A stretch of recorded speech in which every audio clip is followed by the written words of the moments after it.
দর্শক, টেনে টেনে না দেখে শুরু থেকে শেষ পর্যন্ত আমার সাথে থাকবেন ইনশাআল্লাহ। আমরা খুব সহজে এই চ্যানেলের মাধ্যমে আমরা সবাই একসাথে আরবিতে কথা বলা শিখবো ইনশাআল্লাহ। শেখার কোনো শেষ নেই। আমি যে ক্লাস তৈরি করতেছি, আমি যে সব কিছু জানি এমনটা কিন্তু না, কিন্তু ইনশাআল্লাহ আলহামদুলিল্লাহ আমি বেসিক কনভারসেশন আপনাকে ধরিয়ে দিতে পারবো। দর্শক, আসসালামু আলাইকুম, ওয়েলকাম ব্যাক।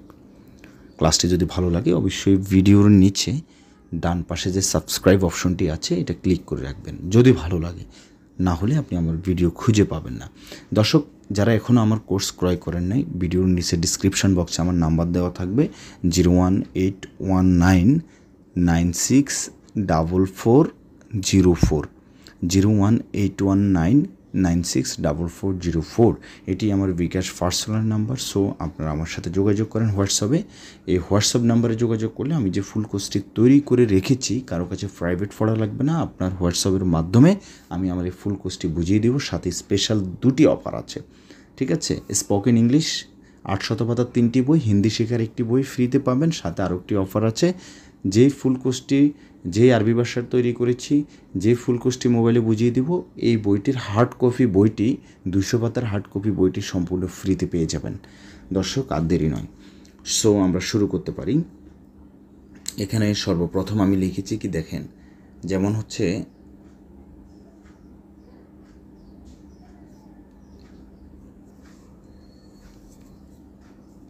আনা ইজলিস দাখিল গুরফা। আনা ইজলিস দাখিল গুরফা, আমি রুমে বসে আছি। আনা ইজলিস দাখিল গুরফা, আমি রুমে বসে আছি।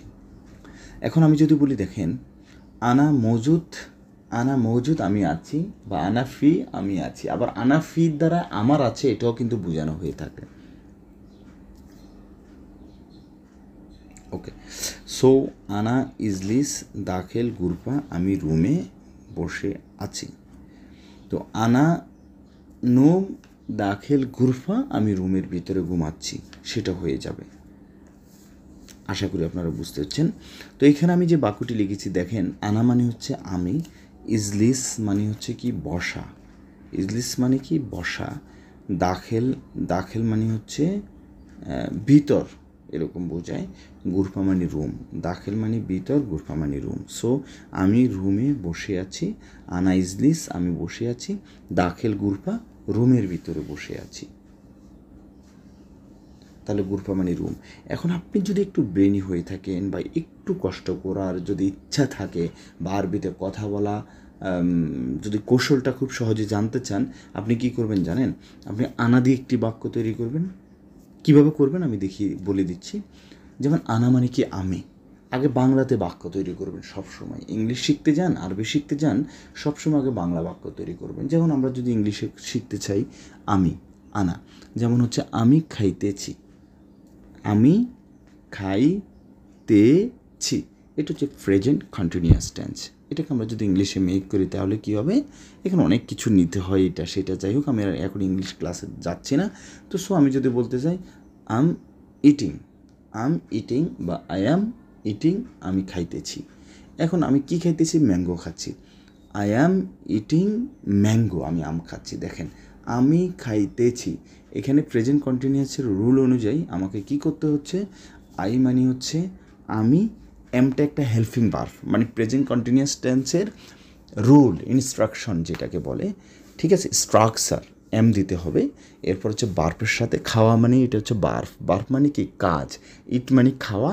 সো প্রেজেন্ট কন্টিনিউয়াসের আওতায় এটাকে ইটের সাথে আইএনজি যোগ করতে হবে, যেহেতু এটা প্রেজেন্ট কন্টিনিউয়াস টেন্সে পড়েছে। আমি খাইতেছি, আমি করতেছি, আমি যাচ্ছি, আমি খেলতেছি, আমি ঘুমাচ্ছি, আমি দেখতেছি, আমি মারতেছি, আমি পড়তেছি, ঠিক আছে? তাহলে ইট আইএনজি, ইটিং, আম ইটিং, কী খাচ্ছি? অবজেক্ট ম্যাঙ্গো, আমি আম খাচ্ছি। এখন আমরা যদি আরবিতে বাক্য তৈরি করি, দেখেন কি হবে? আমি খাচ্ছি, তাহলে এখানে কোনো এটা সেটা গ্রামাটিক্যাল সিস্টেম কোনো কিছু অনুসরণ করার দরকার নেই। ডিয়ার লার্নার্স, এখানে জাস্ট আপনি কী করবেন? আপনি জাস্ট বলবেন যে আমি খাচ্ছি, আনা আক্কেল, আমি খাচ্ছি। আমি ঘুমাচ্ছি, I'm sleeping. But when you will make the Arabic sentence, so you don't need to follow the grammatical system. Just you will tell, you will say, you will speak, you will keep very easily. Like আনা, আনা মানে আমি, আনা num আমি ঘুমাচ্ছি। আমি দেখতেছি, আনা সুফ আমি দেখতেছি। আমি কিনতেছি, আনা ইশতারি, ইশতারি মানে ক্রয় করা। দেখেন কত সহজ। এরপর লিখেছি ইজলিস, ইজলিস মানে কি বসা। তুমি বসো ইন দ্য ইজলিস, এখানে বসিও না। মাই ইজলিস, মাই ইজলিস, মাই মানে না, লা মানে না, মো মানে না, যে কোনো একটি বাক্য বললেই হবে। এখানে বসিও না বা বসা নিষেধ। মামনু মানে আবার নিষেধ। এরপর লিখেছি দেখেন দাখেল, দাখেল মানে কি খাল্লি দাখেল ভিতরে রাখো, খাল্লি মানে রাখা, খাল্লি দাখেল ভিতরে রাখো, খাল্লি দাখেল ভিতরে রাখো, খাল্লি দাখেল ভিতরে রাখো।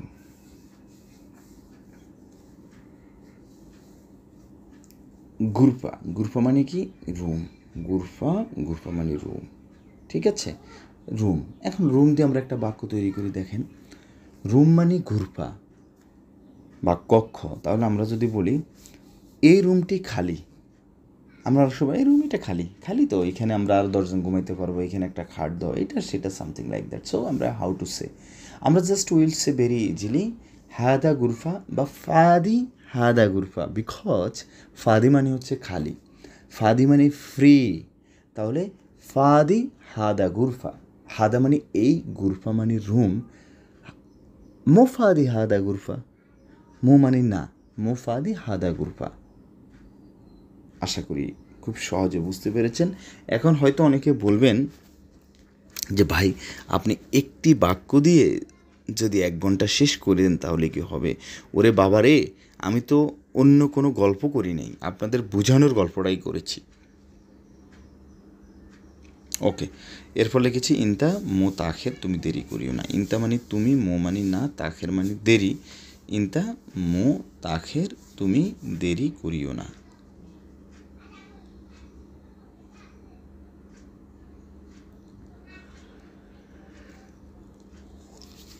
এরপর লিখেছি হুয়া মাইজি হাত্তা আয়লান, হাত্তা মানে এখনও, হাত্তা মানে কি এখনও, হাত্তা আয়লান এখনও।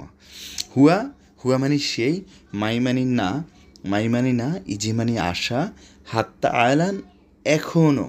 হুয়া মাই ইজি সে আসে নাই, হাত্তা আয়লান এখনও। তাহলে আমরা এখনও এটার আরবিটা কি বলবো? এখনও এটার আরবি আমরা বলবো হাত্তা আলান, হাত্তা আলান এখনও। আশা করি বুঝতে পেরেছেন। এরপর লিখেছি ইনতা লেশ মাইজি, তুমি কেন আসো নাই, তুমি আসো নাই কেন? ডিয়ার, ডিয়ার আশা করি বুঝতে পেরেছেন। ইনতা লেশ মাই ইজি, তুমি কেন আসো নাই। এখন দেখেন আমি প্রথমে এখানে আরবিতে দিয়েছি, এরপর হচ্ছে বাংলাতে বলেছি।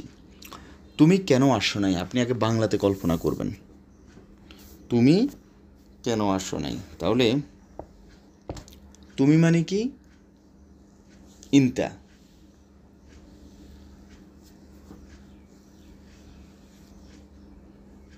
কেন মানে লেশ, আসা মানে ইজি, মাই মানে না।